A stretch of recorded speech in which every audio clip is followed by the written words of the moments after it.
the first indictment from special counsel Robert Mueller's investigation reportedly coming out today. Republicans are now questioning the credibility of Mueller's legal team as news of the indictment was leaked this weekend.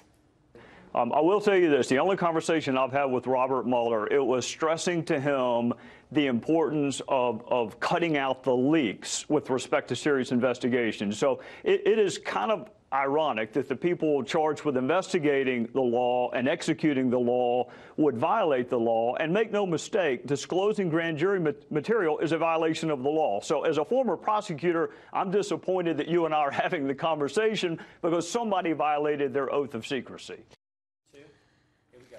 And joining us right now is the Daily Caller editor-in-chief, Christopher Bedford. Christopher, good to see you. Thanks so much for joining us. What about that?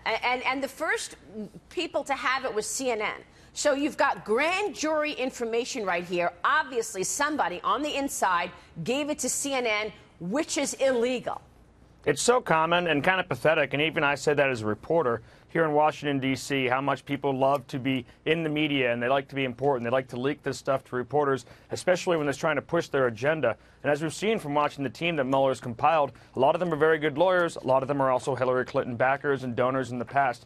But this is really tragic because it undermines the credibility of Mueller. It makes his investigation look like it's partisan, and it makes it look like he can't run his team. And when the FBI in this investigation's entire point is to bring some conclusion and a little bit of facts to this pretty partisan debate, that's really disappointing for the American people. Yeah, also undermining this investigation is the fact that Mueller used to run the FBI, and a lot of this stuff is pointing right back to the Obama administration and the Department of Justice, Dagan. How are we expected to expect Mueller to investigate his former colleagues? Right, and something that the Wall Street Journal pointed out over the last week, that he was the FBI director while Secretary of Clinton was Secretary of State, right? Exactly. What kind of conflict of interest would he have over looking into the Uranium One deal? He also worked closely with Jim Comey for years. He is very close friends with Jim Comey, and a lot of what we found out about this Trump dossier that was paid for by Democrats, put together by Russians, involves the FBI. Again, this intelligence officer, Christopher Steele, the FBI was thinking about paying him, and that deal fell apart. There are a lot of things that Mueller's investigation needs to look at. Is he qualified to do that, given the open conflicts of interest? What do you think, Christopher? I think that's actually true, and it puts him in a lot of trouble. This entire narrative has really been flipped on its head in the last few weeks, although on this show and others like it, people have been saying this for a while, like, hey, this is not a Donald Trump problem. There's obviously an issue here with the intelligence community. Why were they looking at the dossier? Did they use it in their government, in their decisions on what to investigate and what to pursue? And who are they going to arrest today? It has undermined their credibility this entire week, the last few weeks, and it's not looking good for the arrest week. Yeah, this is exactly the point, Leah. I want to get your take on this, because if the decision to wiretap Trump Tower was based on what was in that dossier, what does that tell us about the decision to wiretap Trump Tower? Well, I think that would tell us that if this is that a fabricated information document. Right. I think that what that would tell us is that the intelligence community is needing to do a much better job of vetting its sources.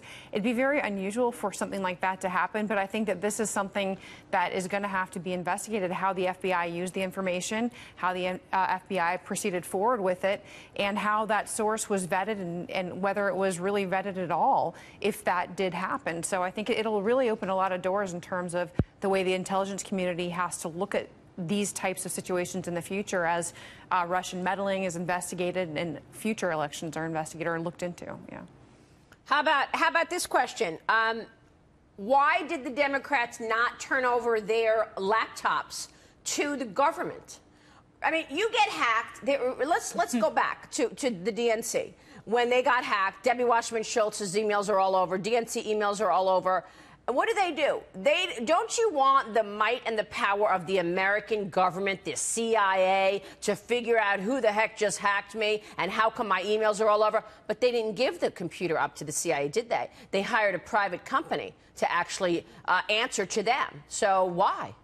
Well, we've been trying to get to the bottom of this at the Daily Caller News Foundation. You have hacking problems. You have the fact that that Debbie Wasserman Schultz tech guys were running basically a fraud ring, had access to all of their computers, and instead of handing that over to the police and saying, what's going on here, was my information compromised, instead Debbie Wasserman Schultz threatened the Capitol Police's funding if they didn't return her property. She's been very, very secretive over the past few months and over the past year, and the Democrats have shown that they don't actually have the same interest in cybersecurity that they've been proclaiming ever since they got hacked.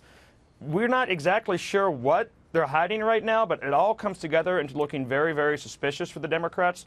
And I think that there is something to hide, and we're going to find it. Yeah, I mean, maybe there were emails back and forth with the Department of Justice. I mean, maybe that's why they didn't want the laptop out there, because once again, it leads to the Obama administration.